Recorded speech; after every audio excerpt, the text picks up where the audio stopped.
Annyeonghaseyo Yorobun. Sebelum mulai, pastikan kalau kalian sudah menonton ringkasan episode sebelumnya ya. Agar penyampaian cerita lebih jelas, berikut kami perlihatkan daftar pemain yang terlibat sepanjang episode ini. Selain itu, jangan lupa subscribe dan pencet lonceng buat tahu updatean sinopsis film atau serial lainnya. Like dan komennya juga jangan lupa. Yuk, tanpa lama-lama, kita mulai. Sijak! Episode ini dibuka dengan adegan Dante yang baru saja mendapatkan hasil analisis kalung Eunbyul. Kabarnya, di kalung tersebut terdapat darah serta DNA Rona. Sebagai penonton, kita pun dibuat makin percaya nih kalau pembunuh Rona adalah Eunbyul. Scene berganti pada interaksi Logan dan Yoonhee. Setelah memberitahu bahwa Eunbyul adalah pembunuh Rona yang asli, Logan menambahkan bahwa di balik aksi tersebut ada keterlibatan Sojin dan Yoonchul. Itulah sebabnya Yoonchul tidak hadir dalam pemakaman ini dan malah pergi menemui Eunbyul. Yoonhee pun terperanjat. Ia menolak percaya ucapan Logan soal suaminya karena dibutakan oleh perasaannya. Akhirnya Logan menyerah dan menantang Yoonhee untuk memastikannya seorang diri. Dan memang betul, Yoonchul mendatangi Eunbyul yang kondisinya semakin mengkhawatirkan di Cinggu. Ia terus berhalusinasi didatangi arwah Rona sampai hampir gila. Yoonchul dan Sojin akhirnya sepakat untuk menghilangkan ingatan Eunbyul melalui sebuah metode pengobatan. Metode yang sebenarnya saat ini masih diteliti dan tidak boleh dilakukan oleh sembarang orang. Sepanjang scene ini, Yoonhee terus mencoba menghubungi Yoonchul dengan harapan apa yang Logan katakan tentangnya tidak benar. Tapi Yoonchul tidak kunjung menjawab. Ia juga sebenarnya kelihatan berat hati sekali mengabaikan Yoonhee. Tapi Sojin terus menekan Yoonchul untuk tidak pergi menemuinya. Saat ini, orang yang lebih membutuhkan Yoonchul adalah dirinya dan Eunbyul. Setelah melihat tato kupu-kupu di punggungnya, Ju Dante langsung mengkonfirmasi bahwa wanita tersebut adalah Na Aekyo. Konon, ia adalah wanita Dante satu-satunya, sekaligus ibu kandung Sokun dan Sokyung. Meskipun begitu, ia tidak mempunyai keterikatan terhadap keduanya dan malah lebih berfokus pada kekayaan. Ambisi terbesarnya kini adalah hidup di penthouse sebagai dirinya sendiri. Selama bertahun-tahun, Aegyo hidup di luar negeri sambil berpura-pura menjadi Suryeon untuk menguntungkan bisnis Dante. Ia juga sempat menetap di Thailand selama 2 tahun setelah kematian Suryeon dan baru saja kembali mendaratkan kakinya di Korea. Khawatir keberadaannya diketahui Sokun dan Sokyung, Dante langsung membawa Aegyo keluar melalui jalan rahasia dari ruang kerjanya. Setelah telepon Yoonhee terus-menerus diabaikan Yoonchul, ia mulai geram dan akhirnya bergerak. Ia berhasil menemukan fakta bahwa ternyata orang yang menyuap pianis Rona di hari festival adalah Yoonchul. Ia juga mendatangi rumah sakit dan melihat Yoonchul yang tengah nyaman terlelap bersama Sojin. Yoonhee pun marah sekali. Yoonchul betul-betul tega mengkhianatinya, sesuai apa yang Logan katakan. Namun baru mau bertindak, orang suruhan Logan sudah lebih dulu menghentikannya. Sojin tanpa malu meminta Yoonchul kembali rujuk dengannya dan meninggalkan Yoonhee setelah sadar bahwa ia membutuhkan Yoonchul. Tapi Yoonchul menolak. Ia berada di sini bukan karena masih mencintai Sojin, tapi karena ia adalah ayah Eunbyul dan tidak punya pilihan lain selain melindungi putrinya. Hati Yoonchul masih milik Yoonhee seorang. Sekalipun kini, ia merasa sangat bersalah karena telah mengkhianatinya. Rasain tuh Sojin, dulu waktu ada disia-siain, sekarang baru nyesel deh. Setelah bangun, Yoonhee sudah lebih bisa mengendalikan diri dan berpikiran jernih. Ia mau mendengarkan informasi seputar Eunbyul dari Bunho, serta setuju melanjutkan aksi balas dendam mereka kepada Dante. Di mana Logan lagi-lagi menegaskan bahwa Yoonhee harus mencari keberadaan Na Aegyo. Ia yakin bahwa Aegyo menyimpan rahasia Dante yang dapat mereka gunakan. Usut punya usut, Aegyo pernah menghubungi Logan untuk membahas Dante 2 tahun lalu. Namun tiba-tiba saja Aegyo menghilang. Pengobatan Yoonchul pada Eunbyul berhasil. Eunbyul bangun tanpa ingat apapun soal hari festival, termasuk kematian Rona. Sojin pun mengisi memori yang hilang tersebut dengan cerita palsu, bahwa Eunbyul dilarikan ke rumah sakit akibat minum terlalu banyak obat penenang di hari festival. Go Sang-a masih mempermainkan Kangmari. Namun, saat dia bersikap semena-mena, barulah terungkap kalau ternyata Kangmari ini kenalan dekat istri orang tinggi di anggota dewan. Jadi, Go Sang-a mulai bersikap manis dan cari simpati lagi nih di depan Kangmari. Selain Yuni, orang yang kelihatan sangat terpukul atas kematian Rona adalah Sokun. Ia bertekad sekali untuk menemukan pelaku pembunuhan Rona yang sebenarnya, di mana kecurigaan terbesarnya jatuh kepada Eunbyul. Ternyata di hari festival, Sokun melihat Eunbyul kabur saat alarm kebakaran berbunyi. Ia pun sengaja mengajak Eunbyul berpacaran, dengan maksud mencari tahu apa yang sebenarnya terjadi antara Rona dan Eunbyul di hari festival. Setelah kematian Rona, Yuni tidak lagi punya kelemahan. Ia akhirnya dapat menggunakan perannya sebagai penyanyi bayangan konser Sojin kemarin untuk menjatuhkan Sojin.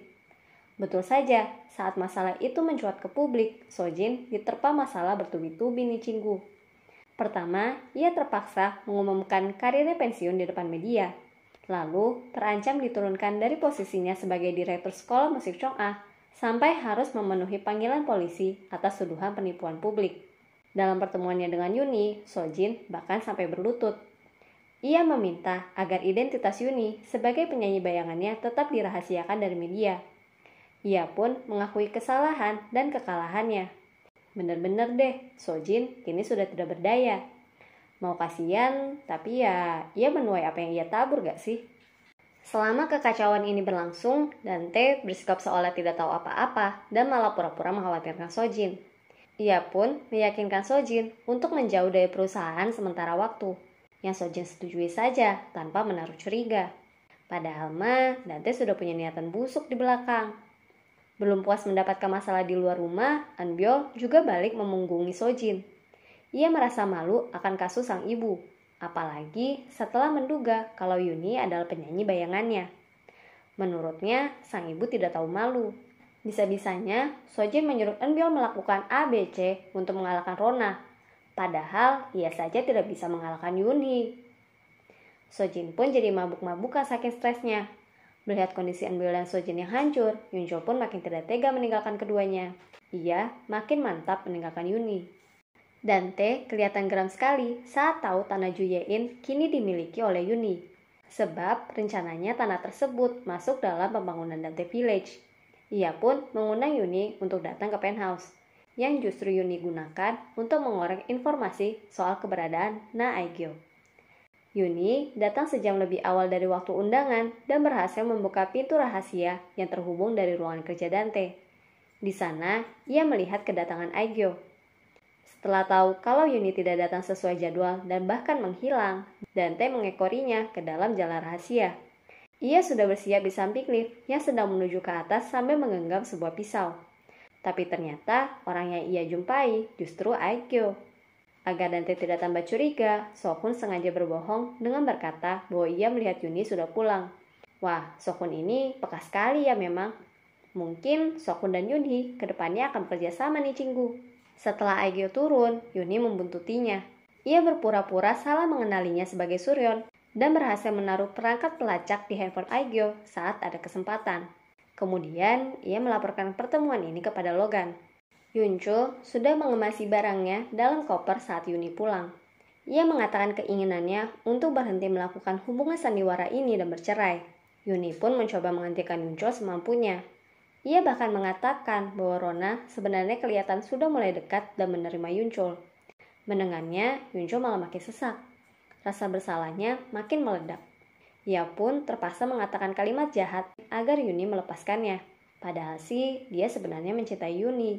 Ia pergi memang karena merasa sudah tidak sanggup menyakiti Yuni lagi, dan tidak tega melihat Eunbyul dan Sojin hancur. Dengan begitulah, hubungan keduanya resmi berakhir. Untungnya, dalam keadaan galau begini, ada Mari di samping Yuni. Duh, semoga aja persahabatan keduanya langgeng sampai seterusnya ya.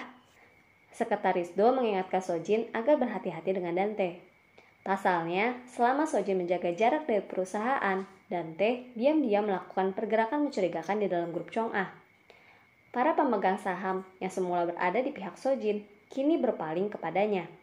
Kecurigaan Sojin ini bertambah setelah Sekretaris Do berkata jujur bahwa Dante sudah lama tahu perihal penyanyi bayangan konsernya.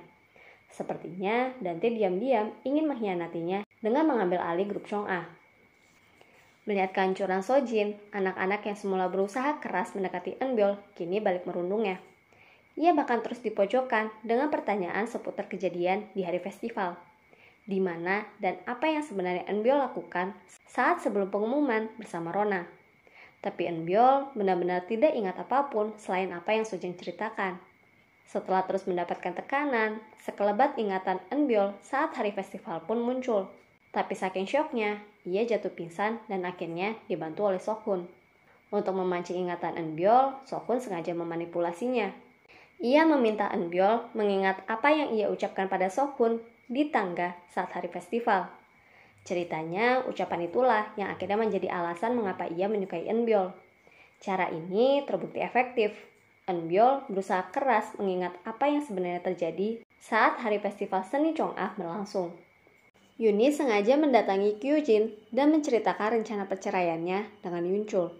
Ia sengaja melakukannya agar informasi tersebut sampai ke telinga Ju Dante, bahwa Yunchul dan Sojin diam-diam bermain di belakangnya. Betul saja, informasi ini sampai ke telinga Dante dan sukses memancing amarahnya. Eunbyul menuduh Sojin berbohong soal kronologis hari festival, sehingga ia panik dan kembali menghubungi Yunchul. Dalam pertemuan ini, Sojin akhirnya tahu soal kondisi tangan Yunchul yang tidak bisa lagi digunakan. Ia baru tahu kalau Dante mengirim orang untuk melukai tangan Yunchul, sampai akhirnya ia tidak bisa lagi menjadi dokter bedah. Padahal Sojin paham betul seberapa besar Yunchul mencintai pekerjaannya. Ia pun merasa sangat bersalah dan menyesal pada Yunchul. Ia juga makin mantap untuk membatalkan pernikahannya dengan Dante. Sejak awal, Sojin tidak pernah betul-betul mencintainya. Ia hanya kesepian lantaran Yunchul masih terbayang-bayang Yuni dan ia butuh seseorang yang memperlakukannya sebagai wanita. Kebetulan saja, orang yang memberikan perhatian itu adalah Dante. Sojin pun meminta Yunchul untuk kembali rujuk dengannya dan meminta maaf karena sudah menghancurkan rumah tangga mereka dulu. Tapi Yunchul lagi-lagi menolak. Sayangnya, seluruh kejadian ini disaksikan langsung oleh Dante. Dante sudah menunggu kedatangan Sojin saat pulang. Sojin makin bersikap dingin dan mantap menyatakan keinginannya untuk tidak melanjutkan pernikahan mereka.